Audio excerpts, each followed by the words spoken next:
জিলহজের 10 দিনের ফজিলত আমাদের সবাইকে মনে করে দেওয়া লাগবে, ঠিক আছে? অনলাইন অফলাইনে সবাই প্রচার করবেন।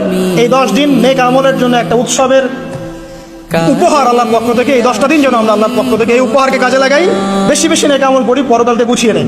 তারপর ইনশাআল্লাহ আল্লাহ পাক এরকম কিছু অকেশন সৃষ্টি করে দিয়েছে, এমন কিছু উৎসব আল্লাহ পাক সৃষ্টি করে দিয়েছেন যেখানে মানুষ আমল গুছিয়ে আবারও আল্লাহর পথে ফিরে আসতে পারে। আমার কথা কি বোঝা যাচ্ছে? ঠিক এরকমই একটা উৎসব হচ্ছে, একটা অকেশন হচ্ছে আমলের উৎসব, সেটা হলো এই জিলহজ মাসের প্রথম 10 দিন।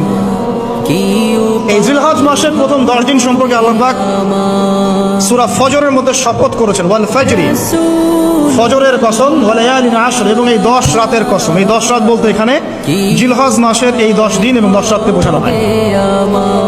এর ফজিলত সম্পর্কে নবী সাল্লাল্লাহু আলাইহি ওয়াসাল্লাম একটা হাদিসে বলছেন, সহিহ বুখারীর হাদিস, আনাস রাদিয়াল্লাহু আনহু ইবনে আব্বাস রাদিয়াল্লাহু আনহুমা থেকে বর্ণিত, নবী করিম সাল্লাল্লাহু আলাইহি ওয়াসাল্লাম বলেছেন যে মা মিন আইয়ামিন আমালু সালিহু ফীহিন্না আহাব্বু ইলাল্লাহ মিন হাযিহিল আইয়ামিল আশর। আল্লাহ পাকের কাছে এই 10 দিন অর্থাৎ জিলহজ মাসের প্রথম 10 দিনের নেক আমল যত বেশি প্রিয়, আল্লাহর কাছে জিলহজ মাসের প্রথম 10 দিনের নেক আমল যত বেশি প্রিয়, অন্য কোনো আমল এত বেশি প্রিয় না।